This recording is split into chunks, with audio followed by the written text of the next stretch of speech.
Hello everyone, welcome to NIKRA'S Expert Learning. In this video, we are going to see the third stage of manufacturing of bricks, that is drying. In the previous videos, we discussed what is brick composition, the comparison between brickwork and stonework, and also we have discussed the first and second stages of manufacturing of bricks, that is preparation of clay and molding. Coming to today's video, we are going to discuss about drying. If you haven't watched those videos, please go check out the description below. I will be posting the link of that videos. Coming to today's topic, drying. The process of stacking bricks with spaces in between for free circulation of air in order to remove the moisture content in these bricks is known as drying of bricks. Okay? This is the definition of drying. The damp bricks, if burnt, are likely to be cracked and distorted. Hence, the molded bricks are dried before they are taken for the next operation of burning. So before burning, we have to dry them. After molding, it is necessary to dry the bricks so that they can be easily handled, stacked in the kiln or clamps without any damage. If they are put into kiln in damp condition, they are liable to crack and warp in kiln temperature. So for drying, bricks are laid longitudinally in stacks of width equal to 2 bricks.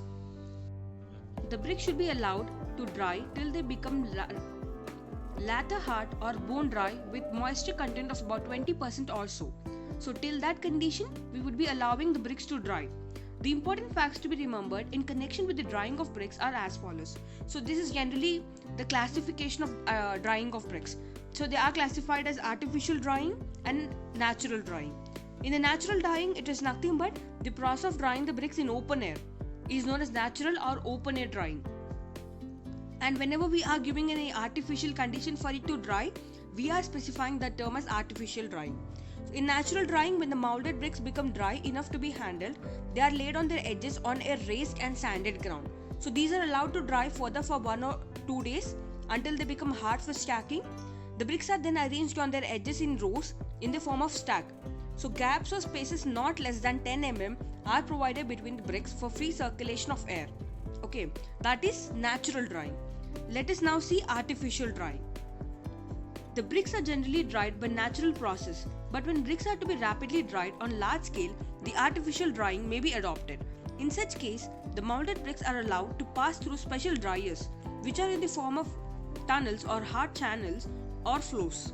Such dryers are heated with the help of special furnaces or by hot glue gases. The tunnel dryers are more economical than hot floor dryers, and they may be either periodic or continuous. In former case, the bricks are filled, dried and emptied in rotation. Whereas in latter case, the loading of bricks is done at one end and they are taken out at the other end. The temperature is usually less than 120 degrees Celsius and the process of drying of bricks takes about 1 to 3 days depending on temperature maintained in dryer, quality of clay product, etc. So generally this is the artificial drying procedure. But whether if it is a natural drying procedure or an artificial drying procedure, the IS code specifies some code specifications for drying of bricks.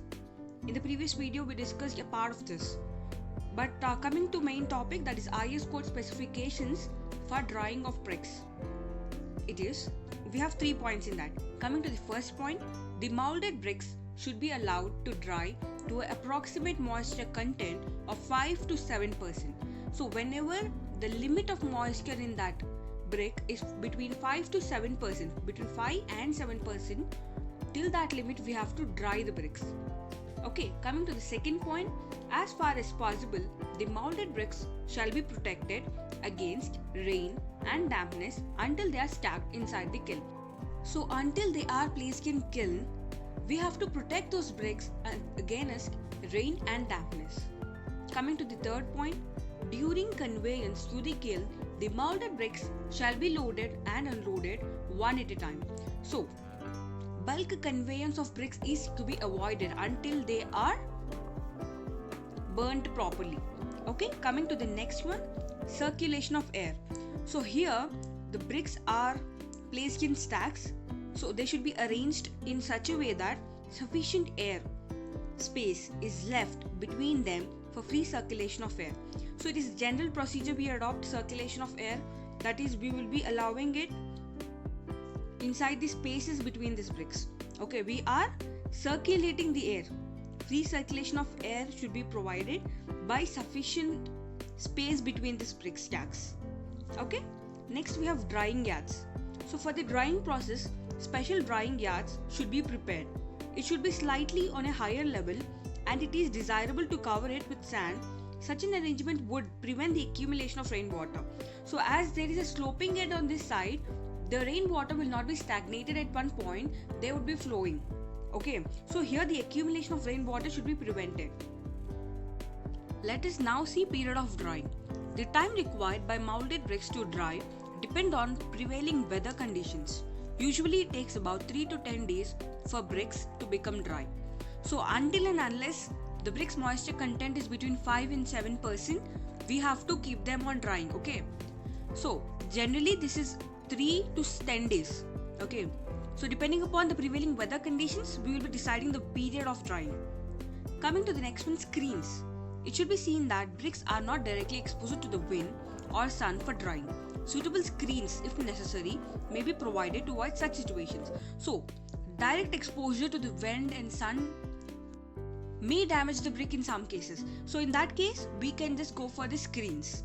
In the next video, we will be discussing about burning of bricks, that is the last and fourth stage of this manufacturing of bricks. Okay, that is it for this video guys. If you like this video, please like, share and comment to the channel, and don't forget to subscribe to my channel guys. Your subscription would greatly motivate me. I appreciate you watching this video guys. Thank you.